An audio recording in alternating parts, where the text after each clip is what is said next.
दोस्तों, हम सालों तक पढ़ाई करते हैं, डिग्रियां लेते हैं ताकि एक दिन हम अपने सपनों को पूरा कर पाएं। लेकिन डिग्रियां लेने के बाद हम आज क्या कर रहे हैं? हम अपने अमूल्य समय को कुछ चंद पैसों के लिए दूसरों को बेचकर उन्हें अमीर बना रहे हैं। क्या 9 से 5 की इस दिनचर्या में हम अपने सपनों को पूरा कर पाते हैं? अपने आप से पूछिए, शायद आपको जवाब मिल जाएगा। दोस्तों, यदि आप भी सोचते हैं कि आपकी जॉब आपके सपनों को पूरा नहीं कर पा रही है और यदि आप भी वो रास्ता जानना चाहते हैं जो आपको आपके सपनों तक ले जाए, तो बर्क हेजेस द्वारा लिखी गई book who stole the American dream आपके लिए ही लिखी गई है। दोस्तों, बर्क हेजेस वही लेखक हैं जिन्होंने बेहतरीन book the parable of the pipeline लिखी है। यदि आपने उसकी समरी नहीं देखी है तो ऊपर आई बटन में क्लिक करके आप उस वीडियो को देख सकते हैं। दोस्तों, who stole the American dream book की समरी को हम 2 भागों में कवर करेंगे।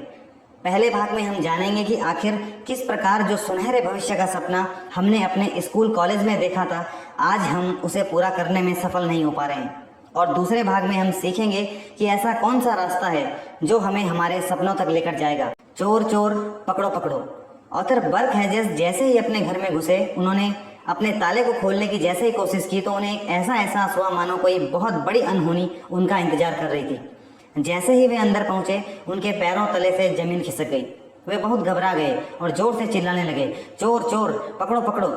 उनके घर का सारा सामान गायब था। वे अंदर से बहुत डर गए और इस घटना को वे सारी जिंदगी नहीं भुला पाए। ऐसी स्थिति में उनका दिमाग बिल्कुल भी काम नहीं कर रहा था। दोस्तों, यदि किसी के घर में उसके सारे सामान की चोरी हो जाए तो उसकी हालत क्या होगी, ये आप अच्छी तरह समझ सकते हैं। लेकिन जरा सोच कर देखिए कि यदि किसी का सपना ही चोरी हो जाए तो क्या होगा। अब आप कहेंगे कि आप ये क्या कह रहे हैं। जी हाँ दोस्तों, आज हमारा सपना कहीं चोरी हो गया है। कोई है जिसने हमारे सपनों को चुरा लिया है। कुछ लोगों ने आज हमारे सपने, हमारे भविष्य को अंधकार में धकेल दिया है और हमारा सपना हमेशा की तरह आज भी एक सपना ही है। ये केवल इसलिए हुआ है क्योंकि इसको पाने का जो रास्ता हमें बताया गया है वो आज पूरी तरह से फेल है। क्या केवल डिग्री हासिल करना हमारा सपना है? आपके आसपास ऐसे कितने लोग हैं जो अपनी पढ़ाई करने के बाद अपने मनपसंद क्षेत्र में काम कर रहे हैं? कितने ऐसे लोग हैं जो पिछले 5 या 10 सालों से एक ही क्षेत्र में काम कर रहे हैं? शायद कोई भी नहीं, या फिर बहुत ही कम। क्या हमारी नौकरी हमें हमारी काबिलियत के बराबर भुगतान कर रही है? नौकरी करते हुए क्या हम फाइनेंशियली फ्री और आत्मनिर्भर हो पाएंगे? आखिर कब तक हम अपना टाइम बेचकर दूसरों को अमीर बनाते रहेंगे और खुद पिसते रहेंगे? आपको ये जानकर हैरानी होगी कि एक रिसर्च के अनुसार लोगों को दिल के दौरे पहली बार अधिकतर मंडे 8 बजे से लेकर 10 बजे के बीच ही पड़ते हैं। इसका मतलब है कि वीकेंड के बाद लोग वापस काम पर जाने का प्रेशर फील करते हैं। जॉब में सिक्योरिटी की बात तो अब हम भूल ही जाएं, क्योंकि बड़ी बड़ी अंतर्राष्ट्रीय कंपनियां अपने कर्मचारियों की छटनी कर रही हैं। यदि आप अपना बिजनेस सेटअप करने की सोच रहे हैं तो 90% स्मॉल इंडस्ट्रीज 1 साल से पहले ही बंद हो जाती हैं और बाकी बचे हुए में से 80% अगले 5 सालों में भी बंद हो जाते हैं और बाकी के 80% अपना 1 दशक भी पूरा नहीं कर पाते हैं। मतलब यहाँ शुरू करते समय आपकी सक्सेस के चांसेस 1% से भी कम होते हैं। मतलब ट्रेडिशनल बिजनेस के द्वारा भी अपने सपनों को पूरा करना आज संभव नहीं लगता है। तो फिर आज कौन सा ऐसा बिजनेस है जो हमें हमारे सपनों तक पहुंचा सकता है? दोस्तों, आज हम ऐसे युग में जी रहे हैं जहां हर काम को करने के बेहतर और नए रास्ते खुल रहे हैं। इसका अंदाजा आप इस बात से लगा सकते हैं कि पहले जहां किसी विचार को फलने फूलने और पनपने के लिए 50 साल लगते थे, आज वह 5 साल से में ही संभव हो जाता है। एग्जाम्पल, रेडियो को 5 करोड़ श्रोताओं तक पहुंचने में 38 ईयर्स का लंबा टाइम लगा, जबकि टीवी मात्र 13 ईयर्स में ही ये मुकाम हासिल करने में सफल रहा और इंटरनेट ने तो इसे हासिल करने के लिए सिर्फ 4 साल का ही समय लिया। ऑथर कहते हैं कि समय तेजी से बदल रहा है और साथ ही बदल रहे हैं बिजनेस के प्रकार, बिजनेस की टेक्निक्स, बिजनेस के मॉडल और बिजनेस करने के तौर तरीके, जिससे बदलाव के इस दौर में नई चुनौतियों, नई टेक्नोलॉजी में ट्रेडिशनल बिजनेस अपने आप को ढाल नहीं पा रहे हैं। और ऐसा न करने के कारण अनेक ऐसी कंपनियां जो किसी जमाने में मार्केट में राज करती थी, आज मार्केट से पूरी तरह बाहर हो चुकी हैं। जैसे यदि 1980 से पहले यदि कोई आदमी वीडियो कैसेट रिकॉर्डर कंपनी का मालिक होता तो उस समय का वो सबसे रिचेस्ट पर्सन होता, लेकिन आज वो बिजनेस से पूरी तरह बाहर है। दोस्तों, आज भी विश्व के किसी न किसी कोने में कोई न कोई तकनीक अपने चलन से बाहर होने के कगार पर अवश्य होगी।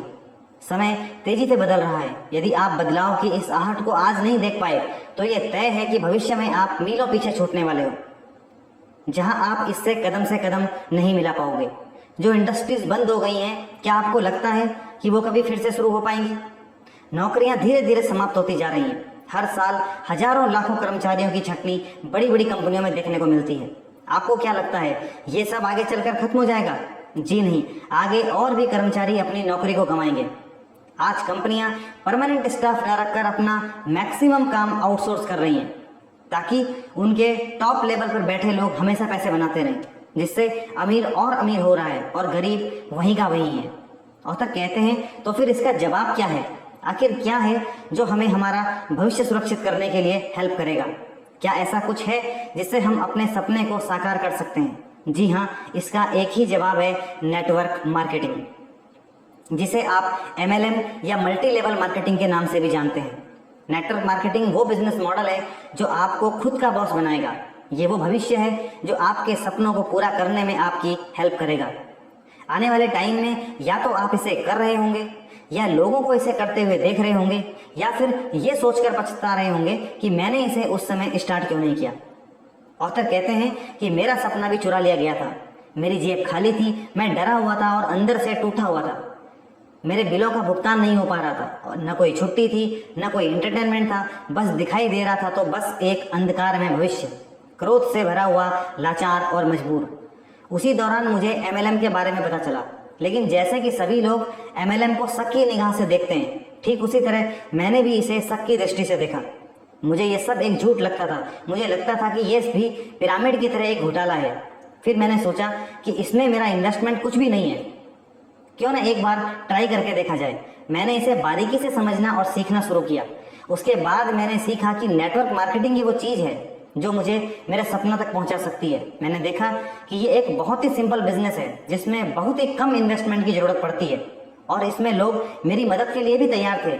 मैं इसके द्वारा अपना जीवन तो बदल ही सकता था, अपने साथ लाखों लोगों के जीवन में एक पॉजिटिव चेंज भी ला सकता था। सच तो ये है कि नेटवर्क मार्केटिंग ही हम सभी का फ्यूचर है, जो हमें आर्थिक आज़ादी और आत्मनिर्भर बनाने की क्षमता रखता है। हमारे सपने, यदि लोगों से पूछा जाए कि आपका सपना क्या है, तो आपको अलग अलग जवाब मिलेंगे। हम में से मैक्सिमम लोग लाइफ में फ्रीडम और सिक्योरिटी चाहते हैं। हम सभी एक खुशहाल जिंदगी का सपना देखते हैं जिसमें अच्छा स्वास्थ्य और अच्छी जीवन शैली शामिल है। हम अपने साथ दूसरों की भी हेल्प करना चाहते हैं। हम अपने जीवन में हर चीज़ के बारे में अपना मन मार कर रह जाते हैं, क्योंकि हमारी सीमित आय हमें अपने सपनों के हिसाब से जीने की परमिशन नहीं देती। हम आज अपना सपना भूल चुके हैं। हम अपने सपने को, उम्मीद को खो चुके हैं। आप इस बारे में क्या सोचते हैं? हम में से अधिकांश लोग उन जॉब्स पर रोज जा रहे हैं जिसे हम पसंद ही नहीं करते हैं। इसका कारण है असुरक्षा। हमें डर है कि यदि हमारी जॉब चली गई तो हम अपनी रोजी रोटी कैसे चला पाएंगे। इसलिए न चाहते हुए भी हम उस जॉब से हमेशा के लिए चिपक जाते हैं जिसे हम बिल्कुल भी पसंद नहीं करते। ऑथर कहते हैं कि मैं ये सब इसलिए जानता हूँ क्योंकि मैं भी इसी सिचुएशन से गुजरा हुआ हूँ। मेरी लाइफ बहुत बुरे दौर में जा रही थी, लेकिन मैं नौकरी छोड़कर कुछ नया करने की हिम्मत नहीं कर पा रहा था। मैं जानता था कि मेरी नौकरी मेरी योग्यता के हिसाब से सही नहीं है, लेकिन मैं फिर भी उस पर ही डिपेंड था। आपके सपनों का क्या? क्या आप अपनी मनपसंद लाइफ जी पा रहे हैं? क्या आपको वह हासिल हो चुका है जिसका सपना आपने बचपन में या स्कूल कॉलेज में देखा था? क्या आपकी कंपनी वर्षों की आपकी मेहनत के लिए आपको सम्मानित करती है? क्या आप सही समय पर अच्छी अमाउंट के साथ रिटायर हो पाएंगे? जब आप रिटायर हो जाओगे तो आप अपने परिवार के साथ आनंद से भरा हुआ जीवन जीने के लिए पैसा कहाँ से लाओगे? दोस्तों, यदि हम सबको अपने सपनों को पूरा करना है तो हमें बस एक ऐसी गाड़ी की ज़रूरत है जो हमें हमारी मंजिल तक पहुंचा दे, और उस गाड़ी का नाम है नेटवर्क मार्केटिंग। अब सीखते हैं पिरामिड योजनाओं के बारे में। बहुत से लोग कहते हैं कि नेटवर्क मार्केटिंग एक पिरामिड स्कीम है, जबकि हकीकत कुछ और ही है। मल्टी लेवल पिरामिड एक ऐसा ढांचा है जिसमें कोई भी ऑर्गेनाइजेशन जो किसी बिजनेस, सोशल और पॉलिटिकल एक्टिविटीज में सक्रिय है, उसका ढांचा एक पिरामिड की तरह होता है जिसका आकार ऊपर से नीचे की ओर बढ़ता है। सरकारें भी एक पिरामिड की ही तरह होती हैं, जिनमें सरकार सेवाओं को नीचे की ओर डिस्ट्रीब्यूट करती है और हम अपने वोटों के द्वारा इस नेटवर्क को स्ट्रॉन्ग बनाते हैं। इसी प्रकार मार्केटिंग कंपनीज अपने प्रोडक्ट्स का डिस्ट्रीब्यूशन ऊपर से नीचे की ओर करती हैं और हम नेटवर्क को धन की शक्ति के द्वारा नीचे से ऊपर की ओर खींचते हैं। जैसे सरकार, शिक्षा और धार्मिक संस्थाएं भी एक पिरामिड ही हैं, वैसे ही नेटवर्क मार्केटिंग भी एक पिरामिड है। Microsoft, Dell, General Motors, rail, डाक, स्कूल, कॉलेज, हॉस्पिटल, दूरसंचार आदि नेटवर्क मार्केटिंग का ही उदाहरण है। इस प्रकार हम देखते हैं नेटवर्क मार्केटिंग किसी भी बिजनेस की आत्मा है। इसे अच्छा या बुरा बनाना इसमें शामिल लोगों के हाथ में है। जैसे टेक्नोलॉजी को यदि आप सही तरीके से यूज करते हो तो ये आपके लिए एक वरदान है, लेकिन यदि इसका प्रयोग विनाश के लिए किया जाए तो ये एक श्राप बन सकता है। ठीक उसी प्रकार मल्टी लेवल मार्केटिंग या नेटवर्क मार्केटिंग खुद में अच्छा या बुरा नहीं है, बल्कि इसका प्रयोग इसे अच्छा या बुरा बनाता है। आपको ये बात भी जाननी चाहिए कि पिरामिड दो प्रकार के होते हैं, अवैध पिरामिड और वैध पिरामिड। पहले बात करते हैं अवैध पिरामिड की। ये पैसा बनाने वाला एक ऐसा घोटाला है जिसमें पिरामिड के नीचे की ओर जुड़े लोग पैसा कमाने की उम्मीद से पैसा लगाते हैं, लेकिन शीर्ष पर बैठे लोग उस पैसे का उपयोग खुद को अमीर बनाने के लिए करते हैं। आपने पोंजी स्कीमों का नाम तो सुना ही होगा। इनका नाम पड़ा एक इटली प्रवासी कार्लो चार्ल्स पोंजी के नाम पर। 1920 से पहले पूरे विश्व के डाकघर इंटरनेशनल रिप्लाई कूपन जारी किया करते थे, जिनकी अदला बदली पूरे विश्व में कहीं पर भी डाक टिकटों के रूप में की जा सकती थी। पोंजी इन कूपनों को महंगे देशों से खरीदता था और सस्ते देशों में बेचकर उससे बहुत पैसे कमाता था। पोंजी ने अपनी एक कंपनी बनाई और $150 के लाखों कूपन छपवा दिए। वे लोगों को इन्हें $100 में बेचता था और लोग इन्हें 90 दिनों के बाद $150 में बेचकर 50% का प्रॉफिट कमाते थे, जबकि उस समय बैंक का इंटरेस्ट रेट भी 4% का था। धीरे धीरे पोंजी ने 90 दिनों का समय घटाकर 45 दिन कर दिया। पोंजी खूब अमीर होता जा रहा था, लेकिन 1920 में जब पोंजी की पोल खुली तो पता चला कि इंटरनेशनल रिप्लाई कूपन अब बंद कर दिए गए हैं और पोंजी अपने इन्वेस्टर्स का पैसा बस इधर से उधर घुमा रहा था। वो नए इन्वेस्टर्स का पैसा लेकर उससे पुराने इन्वेस्टर्स को भुगतान कर रहा था, जबकि उससे कभी $100 से ज़्यादा के कूपन उसने कभी खरीदे ही नहीं। पोंजी को इस धोखाधड़ी के लिए 9 साल की सजा हुई, जिसके बाद उसने जमानत ली और फ्लोरिडा चला गया। वहां उसने फिर जमीन घोटाला किया और फिर पकड़ा गया। आखिर में उसे इटली भेज दिया गया, जहां 1941 में उसकी मृत्यु हो गई। अब बात करते हैं वैध पिरामिड योजनाओं की। ऑथर कहते हैं कि जो काम अवैध पिरामिड योजनाओं में कोई व्यक्ति करता है, वही काम लगभग वैध पिरामिड योजना में सरकारें करती हैं। सरकार की ऐसी कितनी ही योजनाएं हैं जो पिरामिड की तरह काम करती हैं, जैसे सामाजिक सुरक्षा योजना। सामाजिक सुरक्षा योजना भी एक विशाल पिरामिड योजना है, जिसमें आप इस उम्मीद के साथ आज अपना कंट्रीब्यूशन दे रहे हो ताकि रिटायर होने के बाद वे आपको आपके मरने तक सामाजिक सुरक्षा का लाभ दे सकें। अब ये भी एक सवाल है कि आखिर जो पैसा हम सामाजिक सुरक्षा या मेडिकल सर्विसेज टैक्स के रूप में गवर्नमेंट को दे रहे हैं, तो वो कहाँ जाता है? ये पैसा उन्हें दे दिया जाता है जो आज सामाजिक सुरक्षा पाने के हकदार हैं, रिटायर, शारीरिक रूप से अपंग हैं। इसके बाद जो भी पैसा बचता है वह आम बजट में चला जाता है। दूसरे शब्दों में कहा जाए तो सरकार नए इन्वेस्टर से पैसा लेती है और पुराने इन्वेस्टर्स को लौटाती है। इस प्रकार ये एक वैध पिरामिड है जहां सरकार की इसमें भागीदारी है। सारी पिरामिड योजनाओं से एक ही निष्कर्ष निकलता है कि शीर्ष पर बैठे लोग और अमीर होते जाते हैं और नीचे वाले लोग अपने पैसों को खोते चले जाते हैं। आज एजुकेशन फीस और मेडिकल फैसिलिटीज आम आदमी की पहुंच से बहुत दूर होती चली जा रही हैं, लेकिन जरा सोचिए कि आखिर इतनी महंगी सेवाओं में से ये पैसा कहाँ जा रहा है? जवाब है सिर्फ कुछ अमीरों की जेब में। दोस्तों, इस प्रकार इस वीडियो में हमने सीखा कि कैसे ट्रेडिशनल बिजनेस और नौकरी आज हमारे सपनों को पूरा करने में लगभग नाकाम रहे हैं।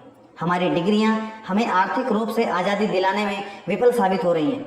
ऐसे में ज़रूरत है हमें एक ऐसी व्यवस्था ढूंढने की जो हमें हमारे सपनों तक पहुंचा सके। दोस्तों, इस बुक समरी के दूसरे भाग को देखना बिल्कुल न भूलें, जिसमें हम सीखेंगे कि आखिर वो कौन सा रास्ता है जो हमें आर्थिक आज़ादी दिलाएगा और हमारे सपनों को पूरा करने में हमारी मदद करेगा। दोस्तों, यदि आपको वीडियो अच्छी लगी हो तो लाइक करें, शेयर करें और यदि आपने अभी तक इस चैनल को सब्सक्राइब नहीं किया है तो जल्दी से सब्सक्राइब कर लें और घंटी के निशान को दबाना बिल्कुल न भूलें, ताकि इस चैनल पर आने वाली सभी वीडियोस आप तक सबसे पहले पहुंचें। धन्यवाद दोस्तों।